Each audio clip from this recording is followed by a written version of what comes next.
안녕하십니까. 10월 첫째 주 우리 주일 예배를 드리려고 합니다. 명절 기간이었는데 명절 마지막 날 여러분의 상태는 어떠신지 모르겠습니다.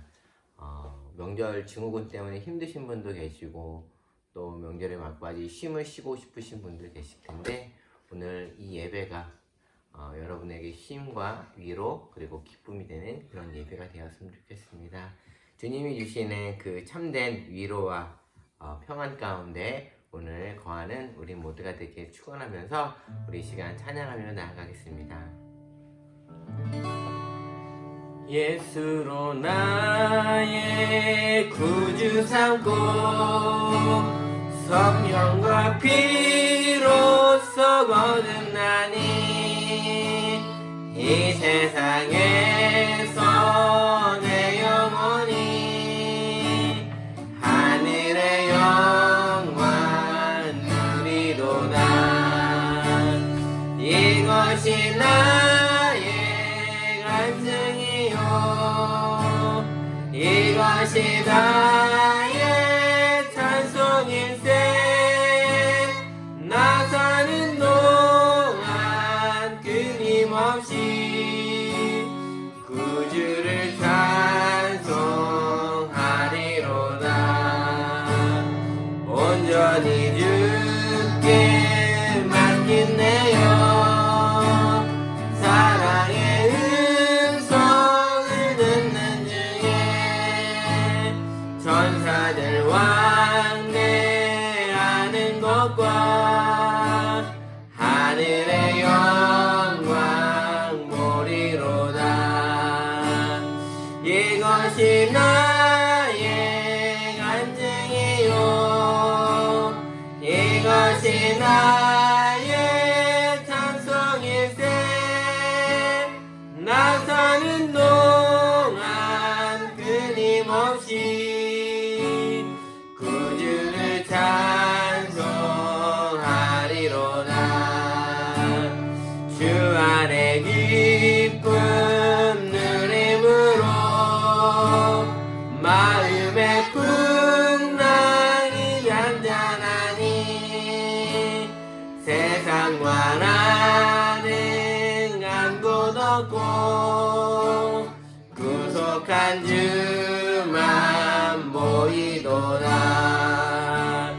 이것이 나의 간증이요 이것이 나의 찬송일세. 나 사는 동안 끊임없이 구주를 찬송하리로다. 예수로 나의 구주 삼고 성령과 피로써 거듭나니 이 세상에서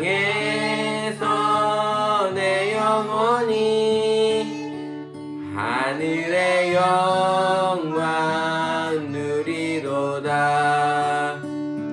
이것이 나의 간증이요 이것이 나의 찬송일세.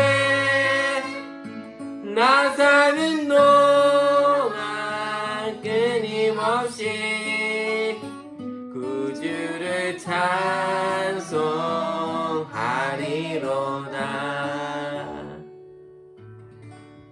아멘. 우리 시간 예수님 앞에 조용히 나가 이번 한 주간 우리의 삶을 하나님 앞에 아뢰는 시간 되었으면 좋겠습니다. 늘 은밀히 보시는 우리 주님께서 은혜를 베푸실 것들을 기대하며 함께 우리 찬양하겠습니다. 너 예수께 조용히 나가 내 모든 짐 내려놓고 주 십자가 사랑을 믿어 죄 사함을 너 받으라.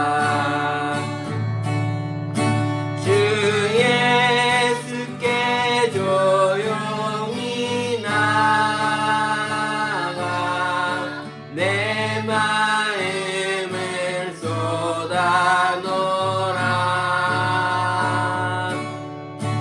늘은 미리 보시는 주님, 그는 은혜를 베푸시리. 주 예수의 은혜를 입어 내 슬픔이 없어지리. 내 이웃을 늘 사랑하여 너 받은 것 거저주라. 주 예수께 조용히 나가 내 마음을 쏟아놓으라.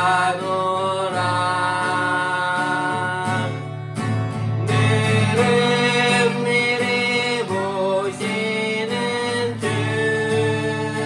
주님, 그는 은혜를 베푸시리.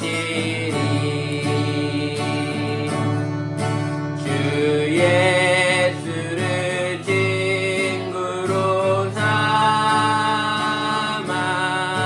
내 옆에 모시어라. 그 영원한 생명 샘물에 내 마른 목 죽이어라. 주 예수께 조용히 나가 내 마음을 쏟아놓으라. 늘은 미리 보시는 주님, 그는 은혜를 베푸시리. 너 주님과 사귀어 살며 새 생명이 넘치리라. 주 예수를 찾는 이 앞에 참 밝은 빛 비추어라. 주 예수께 조용히 나가 내 마음을 쏟아놓으라. 늘은 미리 보시는 주님, 그는 은혜를 베푸시. 주 예수께 조용히 나가 주 예수께 조용히 나가 내 마음을 쏟아놓으라. 늘은 미리 보시는 주님, 그는 은혜를 베푸시리.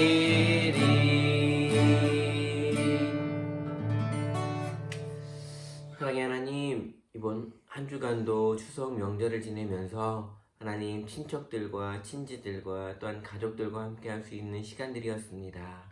어떤 분들에게는 이 시간이 귀중한 시간이고 즐거운 시간이고 또한 많은 위로를 받은 시간이었지만, 또한 어떤 분들에게는 너무나도 힘들고 지겹고 이 삶 가운데 벗어나고 싶은 시간이었을 수 있습니다.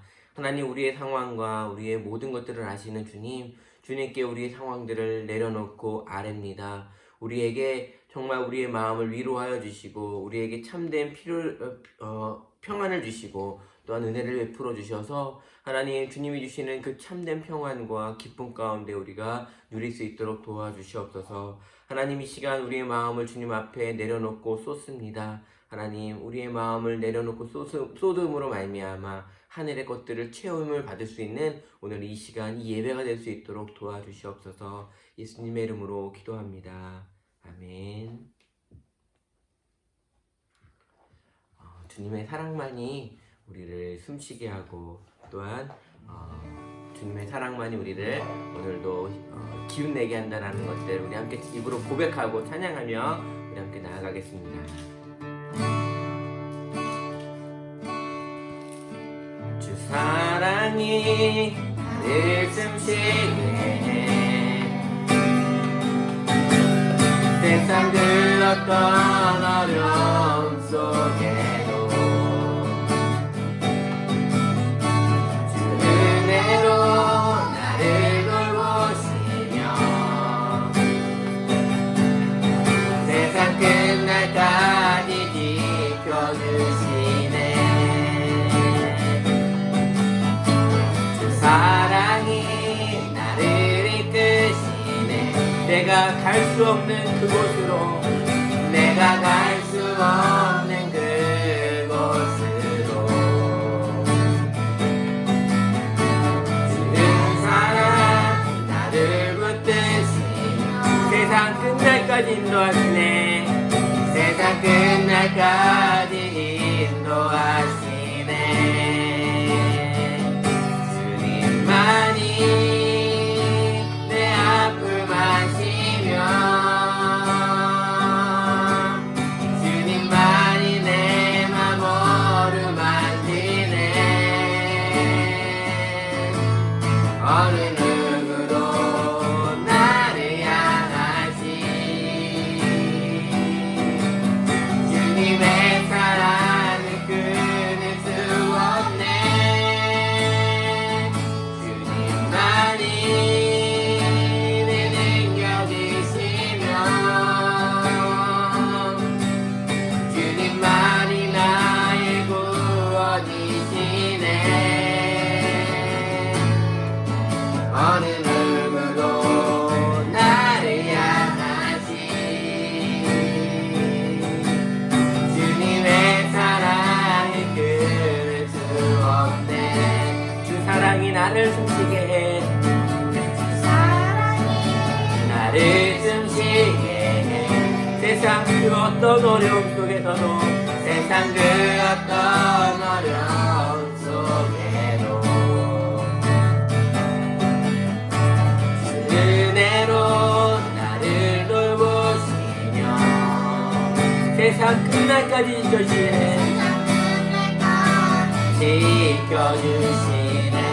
주 사랑이 나를 이끄시네.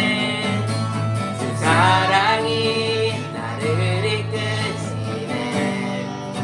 내가 갈 수 없는 그곳으로 갈 수 없는 그곳으로 주의 사랑 나를 붙드시며 세상 끝날까지 인도하시네. 세상 끝날까지 인도하시네.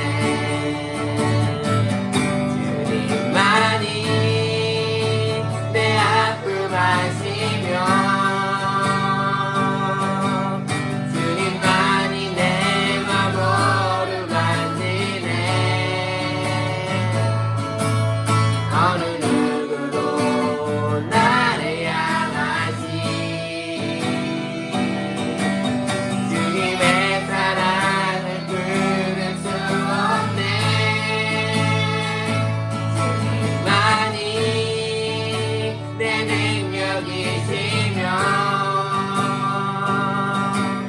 주님만이 나의 구원이시네. 어느 누구도 나를 향하시 주님의 사랑을 끊을 수 주님만이 내 아픔 하시며 주님만이 내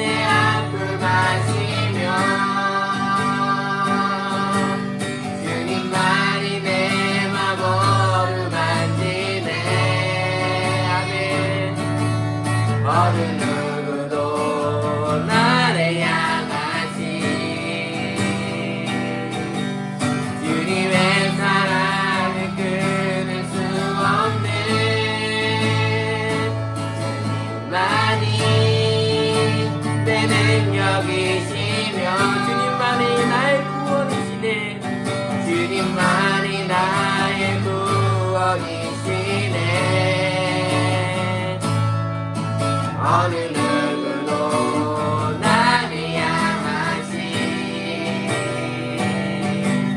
주님의 사랑을 끊을 수 없네. 믿음의 눈 들어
은혜 아니면 살아갈 수가 없네. 보응마저도 다 주의 것이니 세상 평안과 위로 내게 없어도 예수 오직 예수뿐이네. 다시 한번 고백하겠습니다. 은혜 아니면 살아갈 수가 없네. 보응마저도 다 주의 것이니 세상 평안과 위로 내게 없어도 예수 오직 예수뿐이네. 크신 계획 다 볼 수도 없고 작은 것 안에 지쳐도 주께 묻기 나의 모든 삶 버티고 견디게 하시네. 은혜 아니면 살아갈 수가 없네. 나의 모든 것 다 주께 맡기니 참된 평안과 위로 내게 주신 주 예수 오직 예수뿐이. 크신 계획 다 볼 수도 없고 크신 계획 다 볼 수도 없고 작은 소원 안에도 문 안에 지쳐도 주께 묻기 나의 모든 삶 버티고 견디게 하시네.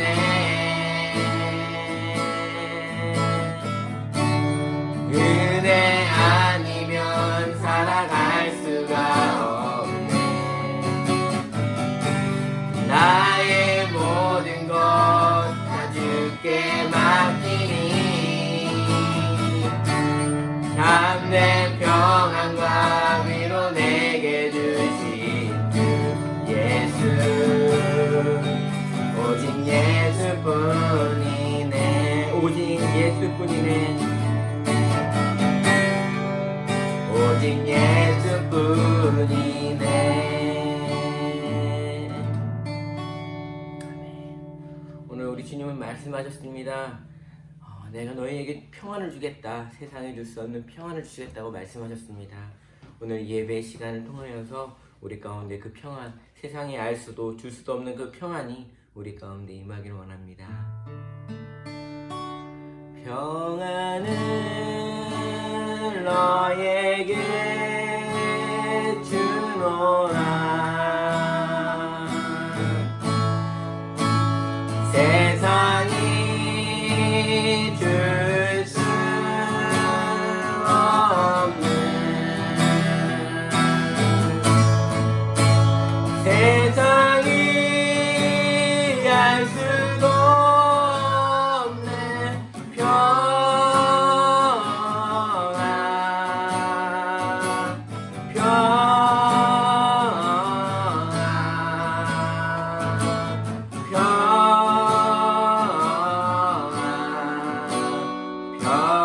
평안을 내게 주노라. 은혜를 너에게 주노라.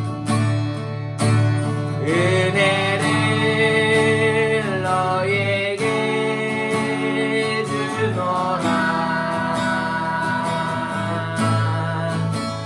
세상이 줄 수 없는,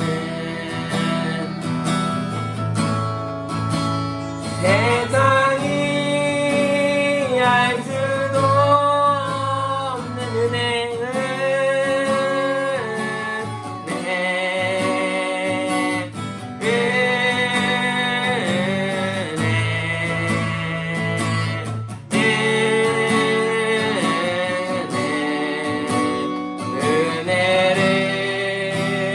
내게 주노라.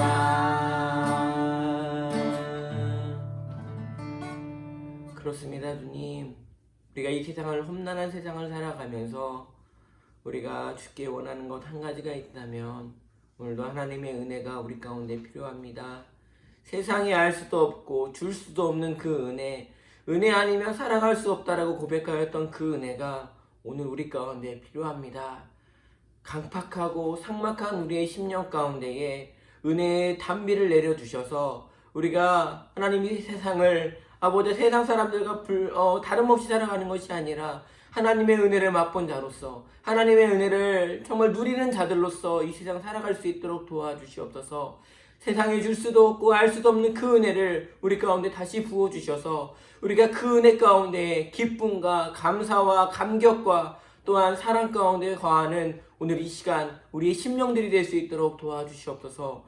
오늘도 하나님의 귀한 말씀을 듣습니다. 하나님, 이 말씀이 우리 가운데 하늘의 은혜를 맛볼 수 있는 귀한 시간이 될 수 있도록 도와주시고 하나님 우리 가운데 거하여 주시옵소서. 예수님의 이름으로 기도하옵나이다. 아멘. 우리 함께 하나님의 말씀을 보도록 하겠습니다. 오늘 함께 볼 하나님의 말씀은 룻기서 2장 1절부터 13절까지 말씀을 보도록 하겠습니다. 룻기 2장 1절부터 13절입니다. 제가 가진 성경책으로는 구약성경 445페이지에 있습니다. 룻기 2장 1절부터 13절까지 말씀 다 찾으실 줄 알고 제가 봉독해 드리도록 하겠습니다. 나오미의 남편 엘리멜렉의 친족으로 유력한 자가 있으니 그의 이름은 보아스더라. 모압 여인 룻이 나오미에게 이르되 원하건대 내가 밭으로 가서 내가 누구에게 은혜를 입으면 그를 따라서 이삭을 줍겠나이다 하니 나오미가 그에게 이르되 내 따라 갈지어다 하매 룻이 가서 베는 자들을 따라 밭에서 이삭을 줍는데 우연히 엘리멜렉의 친족 보아스에게 속한 밭에 이르렀더라.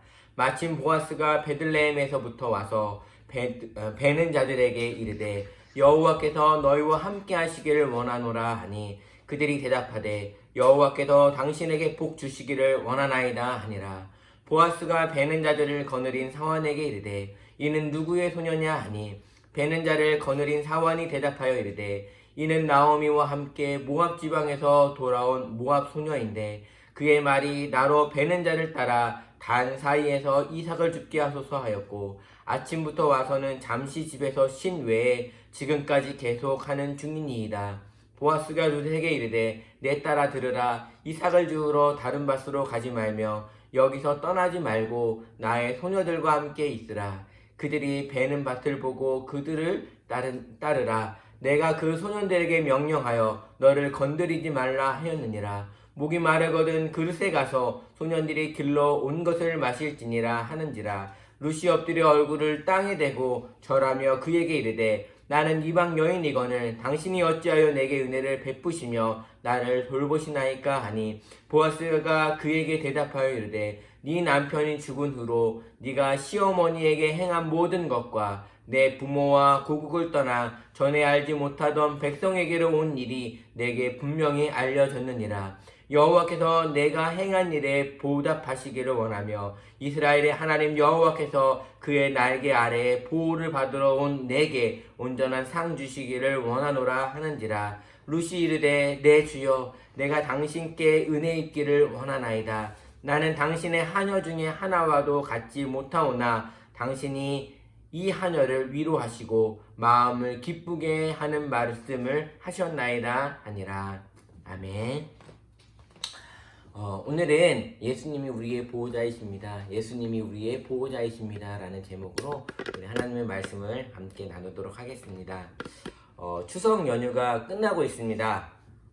올해는 매년 명절과는 다르게 코로나 바이러스로 인해서 친지 또한 가족분들을 방문하시지 못하시는 경우들도 계셨고 또한 영상으로 또한 전화상으로만 방문하시는 그런 일들도 있었습니다. 여러분 이번 명절 어떻게 지내셨나요? 가족과 친척들을 만나셨는지 참 궁금한 것 같습니다.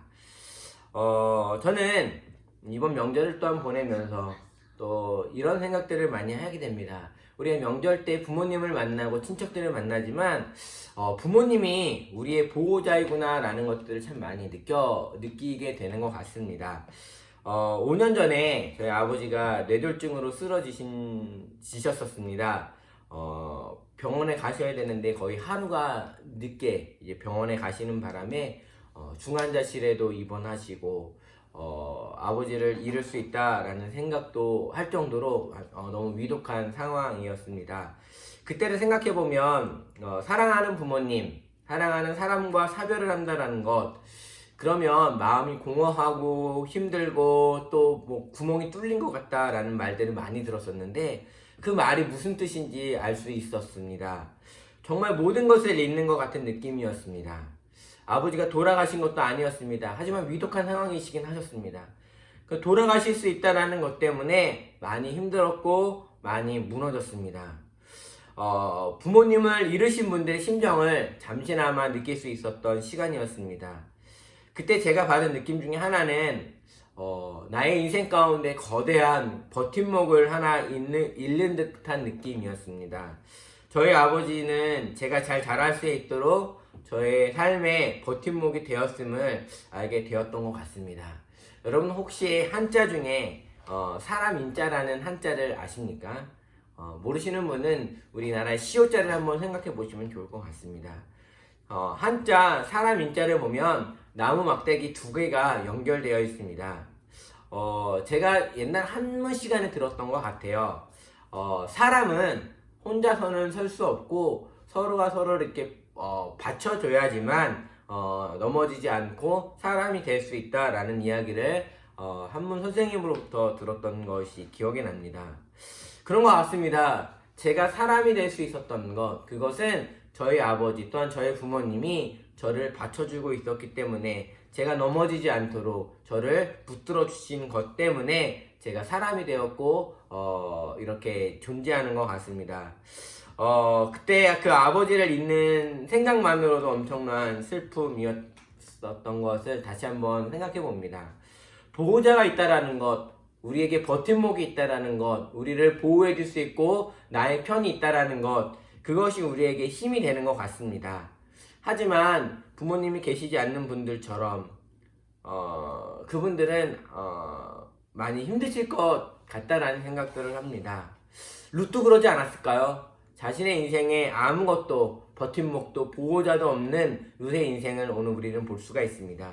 룻은 이방인입니다. 그렇다 보니까 이스라엘 민족에 속하거나 스며들지 못합니다. 여러분 해외에 나가신 적 있습니까? 해외 여행 말고요. 그냥 해외에 장기적으로 체류하시는 이유로 뭐 1년이든지 아니면 하다못해 뭐 몇 개월이라든지 해외에 나가신 적이 있으신가요? 해외에 나가신 분들을 보면 그분들이 꼭 가는 곳이 하나가 있습니다. 어딘지 아십니까? 바로 교회입니다. 해외에 나가면 이민으로 해외를 가든 선교를 통해서 해외를 가든 유학을 통해서 해외를 가든 뭐 무슨 이유로 뭐 그 주재원으로 해외를 파견을 가게 되든 많은 사람들이 해외를 나가게 되면 주일마다 가는 곳은 교회입니다. 교회는 어디나 있기 때문에 그렇습니다. 해외 교회는 이방에서 한국 사람을 만날 수 있는 통로입니다. 해외에서 교회는 어떤 곳이냐면 한국 음식을 먹고 위로를 받을 수 있는 곳입니다. 그래서 한국에서 교회를 다니시지 않으셨던 분들도 그 해외에 나가게 되면 반드시 가는 곳이 바로 교회라는 것입니다. 교회에 가면 그곳에서 위로도 받을 수 있고요. 또한 한국에 대한 정보도 받을 수 있고요. 또한 그곳에서의 삶을 살 수 있는 노하우도 얻을 수 있기 때문에 그렇습니다. 그렇게 보면 우리가 해외에서 혼자 산다는 거 정말 상상하지 못하는 일인 것 같아요. 그런데 룻을 한번 보시자고요. 룻은 모압 사람입니다. 모압에서 이스라엘로 왔습니다. 지금 베들레헴에 모압 공동체가 있는 것이 아닙니다. 바로 룻 혼자만 있는 것입니다. 홀로 이스라엘에 있습니다. 얼마나 외롭고 쓸쓸할까요? 그 외롭고 쓸쓸한 룻의 인생을 여러분 한번 생각해 보셨으면 좋겠습니다. 룻은 또 어떻죠? 여성이었습니다. 여성은 사회적 약자입니다. 여성이 사회에서 발언할 수 있었던 것은 길지 않습니다. 고작해요 100년 조금 넘은 것 같아요. 고대 여성의 경제적인 지위는 거의 없었다라고 해도 과언이 아닙니다. 특히 이스라엘의 경우 여성이 먹고 살려면 남편을 둬야 하는 시스템입니다. 룻은 여성이었습니다. 남편이 있는 것도 아니었고 그렇다고 아들이 있는 것도 아닌 정말 사회적 약자인 그 모습이 바로 룻이었습니다. 또 룻은 과부였습니다. 여러분 남성이 여자와 결혼을 할 때 여러분 처녀와 과부 중에 누구랑 결혼을 할까요? 대부분 거의 90%의 남자들 99.9%라고 해도 과언이 아닐 만큼 많은 사람들이 처녀와 결혼을 할 것입니다. 여러분 룻은 모든 상황들을 봤을 때 절망적인 상황이고 암울한 상황입니다. 그녀에게는 보호자도 없고 보호자가 있을 가능성이 전혀 없는 가망성이 전혀 없는 여인이었다라는 것입니다. 어느 누구에도 보호받지 못하는 인생이 바로 룻이라는 여인의 인생이었다는 것입니다. 룻처럼 보호자의 부재를 느낄 때에 오늘 말씀이 위로와 힘이 되길 주님의 이름으로 축원합니다. 여러분 오늘 본문을 통해서 우리가 볼 수 있는 것은 룻은 보호자를 만났다는 것입니다. 룻은 첫 번째로 보아스를 만납니다. 여러분 그를 만난 것은 하나님의 섭리였습니다. 하나님이 하신 일입니다. 세상은 우연을 말하지만 우리는 하나님의 섭리를 말하고 있습니다. 3절의 말씀을 보면 이렇게 기록하고 있습니다. 우연히 엘리멜렉의 친족 보아스에게 속한 밭에 이르렀더라. 아멘.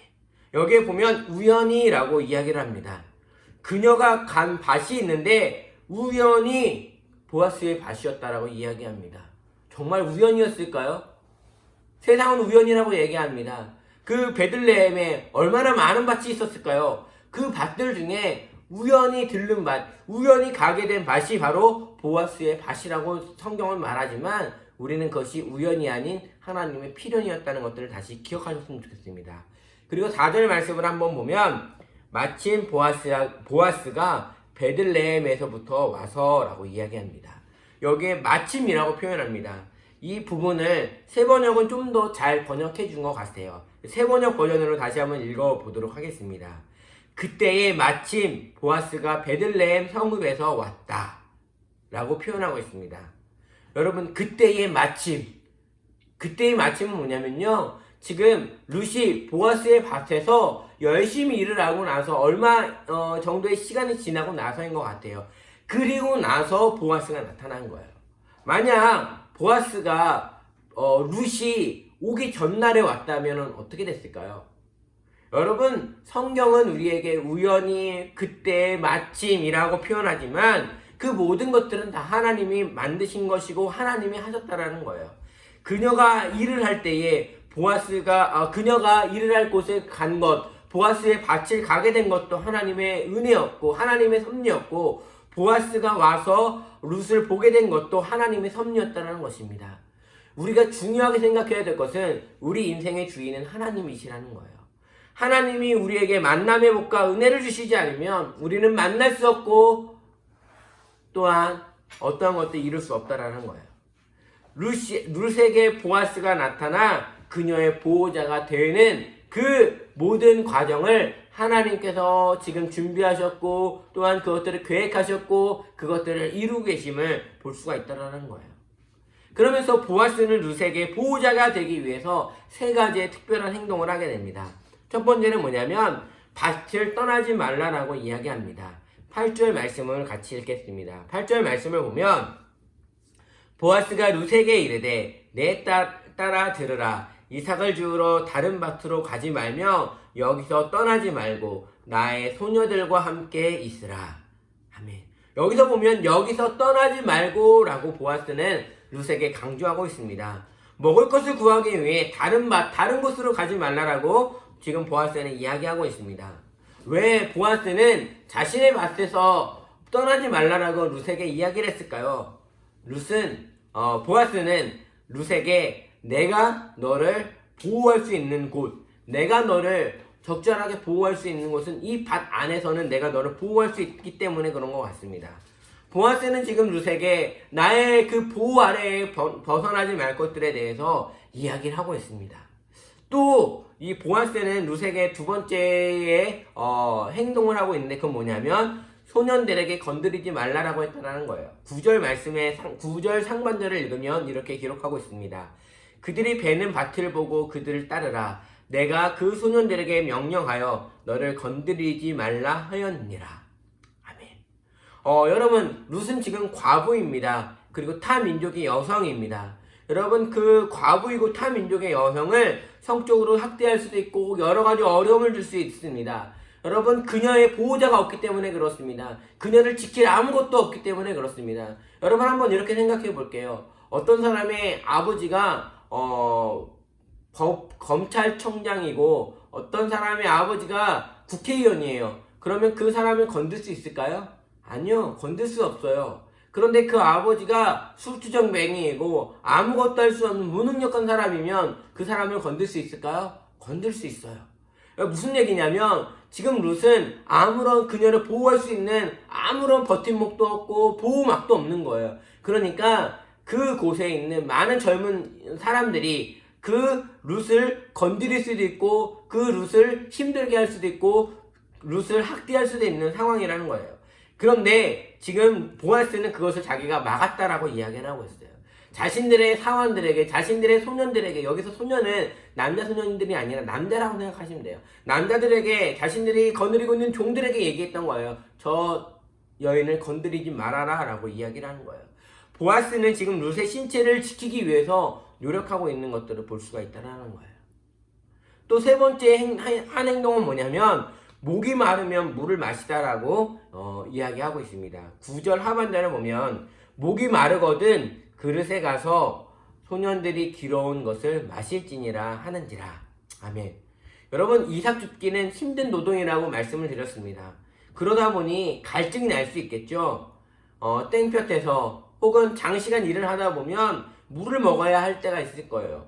여러분, 물을 먹어야 하는데 지금 이 시대에 물이라고 생각하시면 안 됩니다. 그 당시에 그 동네는요, 지금처럼 수도꼭지를 열면 물이 콸콸콸콸 나오는 시대가 아니에요. 우물을 찾아야 되고 우물 곁에서 물을 얻어야 돼요. 그리고 지금처럼 텀블러라든지 아니면 페트병이 있어서 거기에 물을 담고 다닐 수 있는 상황도 아니에요. 휴대하기 편하지 않는 상황이에요.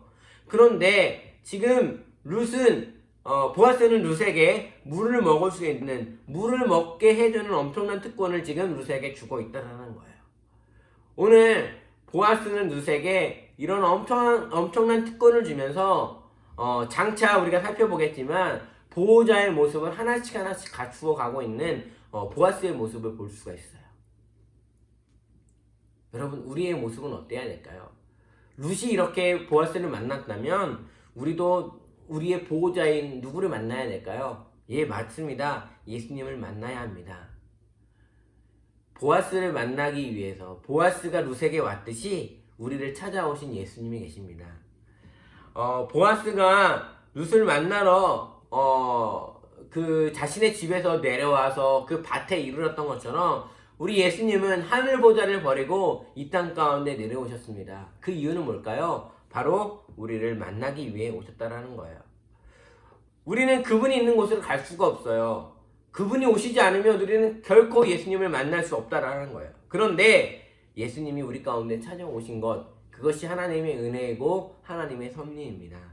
그러면서 예수님이 이 땅에 오셔서 보아스의 행동을 비추어서 예수님이 하신 행동을 한번 세 가지로 살펴보고 싶은데, 첫 번째는 뭐냐면 생명의 양식이 되신 예수님을 우리는 볼 수가 있습니다. 요한복음 6장 35절에 보면 이렇게 기록하고 있습니다.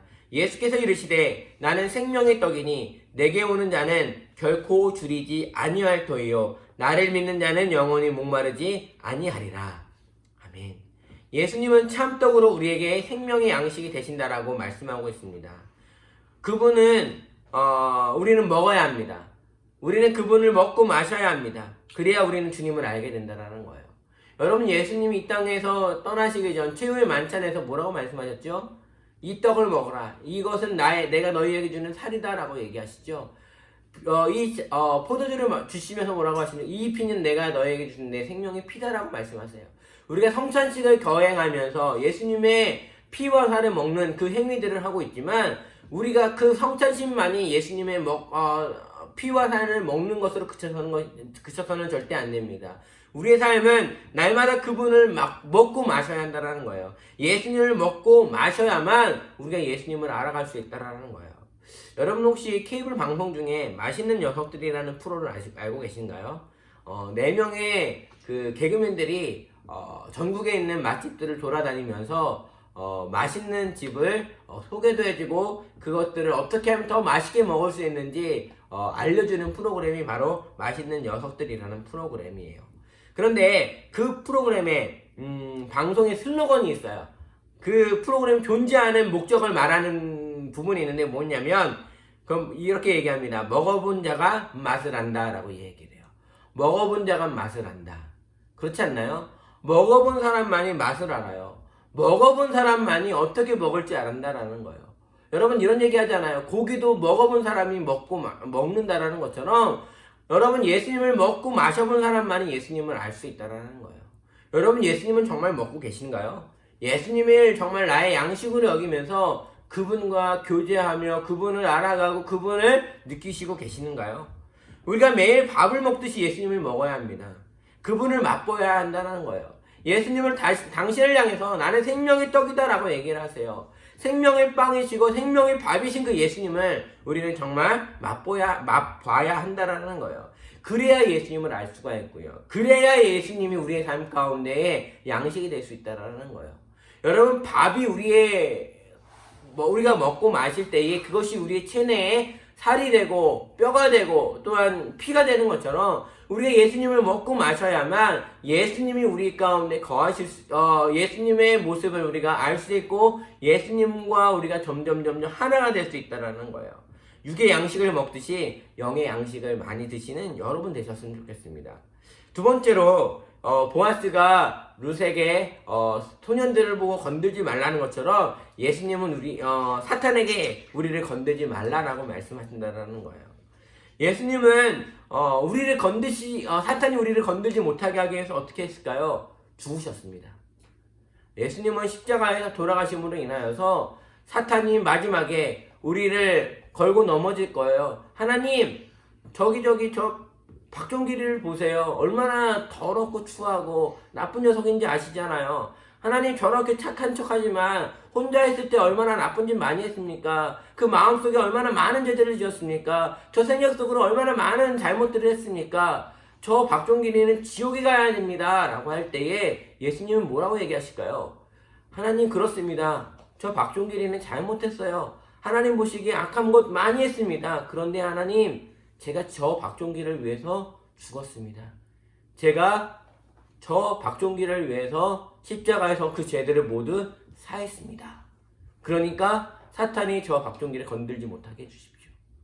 그것이 우리 예수님이 우리에게 하신 일들이라는 거예요. 여러분, 사탄은 우리를 건들 거예요. 야, 너가 목사야? 네가 집사야? 네가 권사야? 네가 어떻게 하나님의 사람이야? 너처럼 잘못되고 너처럼 거짓말 많이 하고 너처럼 하나님을 알지 못하는 자가 어떻게 하나님의 사람이야? 라고 얘기할 때에 맞아! 나는 정말 하나님 보시기에 부끄러운 목사이고 하나님 보시기에 정말 아무것도 아닌 집사이고 권사이고 장로이지만 예수님이 나 때문에 돌아가셔서 예수님이 나의 보호자가 되어주셔서 내가 그 예수님 때문에 당당하게 얘기할 수 있어 라고 얘기할 수 있는 것이 우리의 모습이라는 거예요. 예수님은 우리의 보호자가 되기 위해서 우리를 보호하시기 위해서 당신의 생명을 죽으시고 자신의 생명을 우리 가운데 내어주신 분이시라는 것들을 여러분 기억하셨으면 좋겠어요. 세 번째, 보아스가 룻에게 물을 마실 수 있게 했던 것처럼 예수님은 우리의 갈증을 해결해 주신다라는 거예요. 요한복음 4장 13절에서 14절 말씀을 보면 이렇게 기록하고 있습니다. 예수께서 대답하여 이르시되 이 물을 마시는 자마다 다시 목마르려니와 내가 주는 물을 마시는 자는 영원히 목마르지 아니하리니 내가 주는 물은 그 속에서 영생하도록 솟아나는 샘물이 되리라. 아멘. 이 본문은요, 예수님이 사마리아 여인과 만난 그 장면에서 나오는 것입니다. 예수님이 아무도 가지 않는, 아무도 유대인들이라면 가지 않는 그 사마리아 성에 들어가셔서, 그리고 아무도 말을 걸지 않는 여자에게 말을 거시면서 나에게 물 좀 달라라고 하시면서 하셨던 그 에피소드가 적혀있는 부분입니다. 그러면서 그 여인이 그러죠. 어떻게 당신이 유대인으로서 나한테 말을 겁니까? 라고 이야기를 해요. 그러면서 예수님이 하신 말씀이 이 말씀이에요. 네가 영원한 생명수를 주는 나를 알았다면은 물을 주었을 것이다 라고 말씀하시죠. 여러분, 그러면서 이 말씀을 하시는 거예요. 여러분, 물은 뭘까요? 물은요, 우리의 갈증을 해결해 주는 거예요. 아까 말했던 것처럼 보아스는 룻에게 육적인 갈증만을 해결해 주었어요. 하지만 예수님은 우리의 갈증을 영원하게 해결해 주실 수 있다는 거예요. 우물가의 여인처럼 헛된 것들을 우리는 날마다 구해요. 우리는 헛된 것들을 날마다 하나님께 구하지만 참된 영생수를 주실 수 있는 예수님을 만남으로 인해서 우리는 그 갈증들이 해결될 수 있다라고요. 우리는 날마다 돈을 추구해요.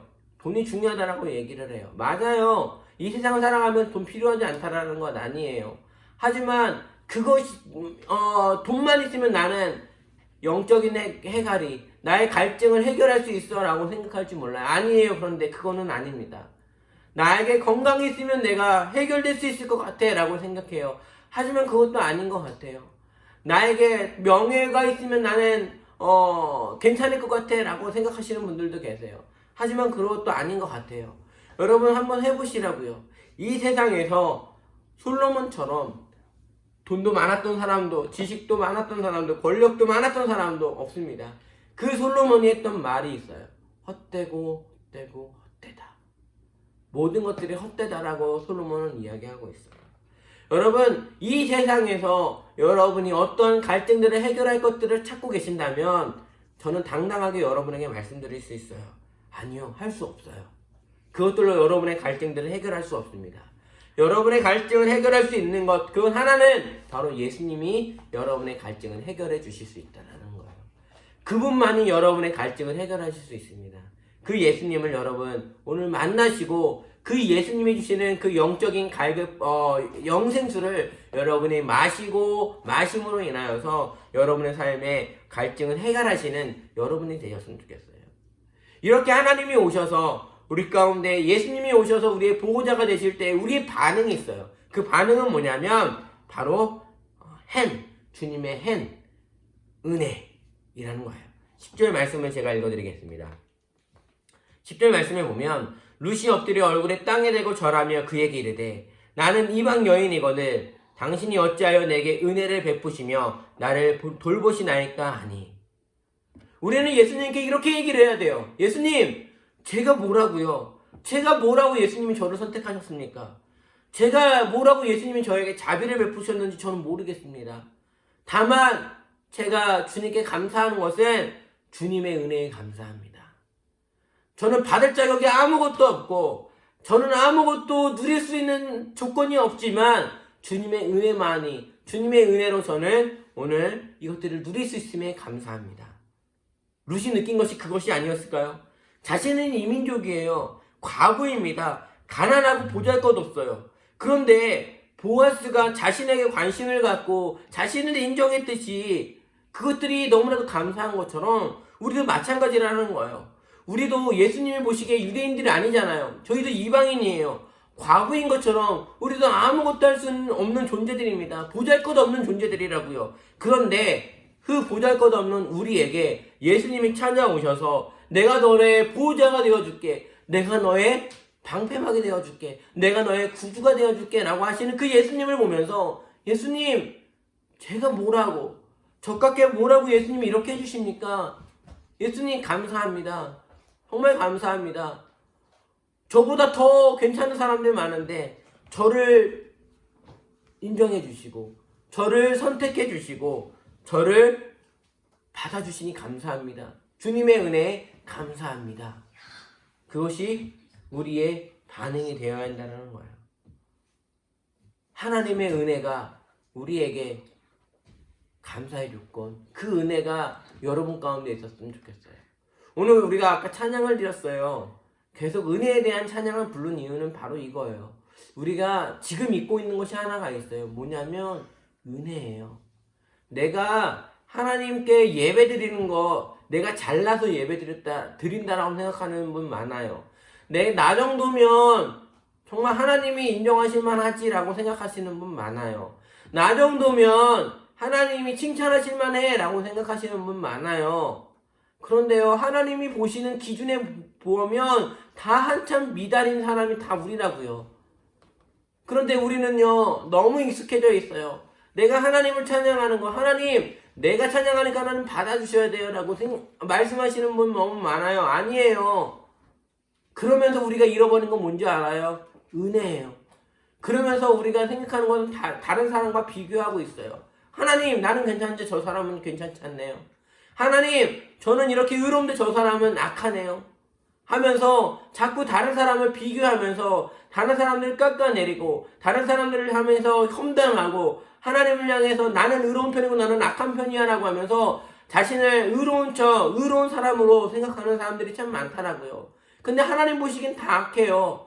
룻과 같이 아무런 보호자가 없는 것이 우리 인생이라고요. 그런데 그런 인생이었던 우리에게 예수님이 오셔서 내가 너의 보호자가 되어줄게, 내가 너의 주인이 되어줄게, 내가 너를 지켜줄게 라고 말씀하실 때에 그 은혜 감격하면서 주님 감사합니다. 제가 보잘것없는 저였는데 저를 받아주셔서 감사합니다 하면서 감사해야 되는데 우리가 어느 순간 몇 년 동안, 몇십 년 동안 하나님의 은혜 가운데 거하다 보니까 그 은혜를 잃어버렸어요. 하나님 우리에게 베푸신 은혜를 잃어버리면서 다른 사람들을 정죄하는 것에 우리의 인생을 허비하는 우리의 모습들을 보고 있다는 거예요. 그러면서 우리의 영혼이 강팍해지기 시작한 것 같아요. 우리의 삶이 다른 사람들과 비교하면 다른 사람들을 험담하면서 우리가 의로운 것처럼 생각할 때가 참 많아요. 아니에요. 우리가 다시 회복해야 될 것은 하나님의 은혜예요. 하나님, 그렇습니다. 보잘것없는 저를 하나님 목사로 세워주셨네요. 하나님, 보잘것없는 저에게 하나님을 찬양하는 예배자로 살 수 있게 해주셨네요. 하나님, 제가 하나님께 기도할 수 있다는 것 얼마나 큰 감사인지 모르겠네요. 하나님을 찬양한다라는 것, 이 악한 입술로 하나님을 찬양하는 거 쉽지 않은데 저의 부족하지만 연약하지만 부정한 입술이지만 주님을 찬양할 수 있게 해주셔서 감사합니다. 우리가 잃어버린 그 해의 모습, 은혜의 모습을 우리가 다시 회복해야 됩니다. 다시 그 은혜의 모습을 우리가 누려야 합니다. 여러분, 우리는 잘나지 않았습니다. 우리는 거룩하지 않습니다. 우리는 의롭지 않습니다. 우리는 다 룻과 같이 보잘것없는 인생입니다. 그런데 하나님이 우리를 선택해 주셨고 예수님이 우리의 보호자가 되어주셨다는 그 은혜 때문에 우리가 여기 있습니다. 그때 우리 다시 한번 그 은혜를 안에 거하는 우리의 모습이 되었으면 좋겠습니다. 우리 결론 말씀을 함께 나누고 싶어요. 예수님은 우리의 보호자가 되기 위해서 이 땅에 오셨습니다. 그러면서 성육신을 하신 거죠. 그러면서 그분이 이 땅에 오시면서 가져오신 이름이 하나가 있습니다. 그 이름이 뭘까요? 임마누엘입니다. 임마누엘. 임마누엘의 뜻은 하나님이 우리와 함께 하시다라는 뜻입니다. 하나님은 우리와 함께 하시기 위해서 높고 높은 보좌를 버리신 것입니다. 하나님은 우리와 함께 하시기 위해서 천한 이곳으로 내려오셨습니다. 하나님은 우리의 보호자가 되어주시기 위해서 우리 가운데 거하셨습니다. 우리와 함께 먹고 주무시고 생활하셨습니다. 요한복음 14장 18절에 보면 고아와 같이 버려두지 않으시겠다라고 하시는 그 말씀을 이루시기 위해서 십자가에 돌아가시면서 승천하실 때에 성령님, 보혜사 성령님을 보내셔서 우리가 혼자가 아님에 대해서 다시 한번 말씀해 주시는 것들을 볼 수가 있습니다. 여러분, 성령님이 우리와 함께 하십니다. 우리는 결코 혼자가 아닙니다. 여러분은 결코 혼자가 아니에요. 우리는 성령님이 함께 하시고 임마누엘의 하나님이 우리와 함께 하십니다. 그게 우리의 버팀목이 되어야 합니다. 이 한 주간 살아가시면서 우리의 인생이 맞춰지는 그날까지 우리가 삶 가운데 낙담하고 힘들고 또한 위로가 필요할 때에 오늘 이 말씀이 여러분에게 힘이 되었으면 좋겠습니다. 하나님, 저 왜 이렇게 힘들까요? 저 왜 이렇게 어려울까요? 나에게만 왜 이렇게 이런 고난과 아픔이 있습니까? 나에게 보호자가 아무도 없는 것 같습니다. 저를 방패막이 되어주는 사람이 아무도 없군요. 저를 보호해주고 저를 지켜줄 사람이 아무도 없군요. 남편도 내 편이 아닌 남의 편이군요. 하나님, 다 나를 등지고 다 나를 떠나고 다 나를 향해 손가락질하고 있습니다 라고 할 때에 주님은 말씀하실 거예요. 내가 너와 함께 할게. 내가 너와 함께 할게. 내가 너와 함께 하기 위해서 임마누엘로 왔어 라고 하시는 그 주님의 음성에 귀를 기울이셨으면 좋겠습니다. 이번 한 주도 주님과 함께하는 복, 임마누엘의 주님과 함께하는 복을 누리고 살아가시길 주님의 이름으로 축원합니다. 기도하겠습니다. 우리의 보호자가 되시는 하나님 아버지 감사합니다.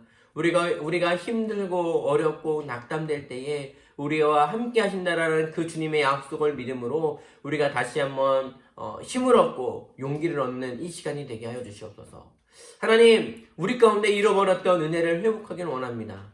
하나님이 은혜로 말미암아 하나님이 주신 그 은혜로 말미암아 우리가 하나님의 자녀가 되었고 하나님의 백성이 되었고 하나님의 기도하는 하나님께 예배하는 자들이 되었습니다. 그런데 우리는 어느 순간부터 그 은혜를 잃어버렸습니다. 내가 잘나서 하나님의 자녀가 되었다고 생각합니다. 내가 하나님의 자녀가 될 만한 어떠한 조건이 있다라고 생각할 때가 참 많습니다. 하지만 아닙니다. 우리는 아무런 조건이 없습니다. 주님이 나를 선택하시지 않았다면, 하나님이 나를 하나님의 자녀로 인쳐주시지 않았다면 저는 아무것도 할 수 없는 존재임을 다시 한번 보게 됩니다. 우리 가운데 잃어버렸던 그 은혜를 다시 한번 회복하게 하여 주시옵소서. 하나님의 은혜로 내가 하나님의 자녀가 되었음에 감사하고 감격하고 감사하며 살아갈 수 있도록 도와주시고 그 은혜를 누리며 말미암아 다른 사람을 포용하고 다른 사람들을 공감해주고 다른 사람들을 안아줄 수 있는 우리의 심령들이 되게 하여 주시옵소서. 우리 가운데 잃어버렸던 그 공감 능력들을 다시 한번 회복하게 하여 주셔서 우리가 이 세상을 살아가면서 다른 사람들을 향한 손가락질이 아닌 다른 사람들을 안아줄 수 있는 하나님의 거룩한 백성들이 될 수 있도록 도와주시옵소서. 하나님, 이번 한 주간 임마누엘의 하나님이 우리와 함께 하시기를 원합니다. 그래서 그 임마누엘의 하나님을 통하여서 우리가 결코 혼자가 아님을 알게 하여 주시고 그 보호자 되시는 하나님으로 말미암아 다시 한번 이 세상을 하나님 살아갈 수 있는 힘과 능력들을 공급받으며 살아갈 수 있도록 도와주시옵소서.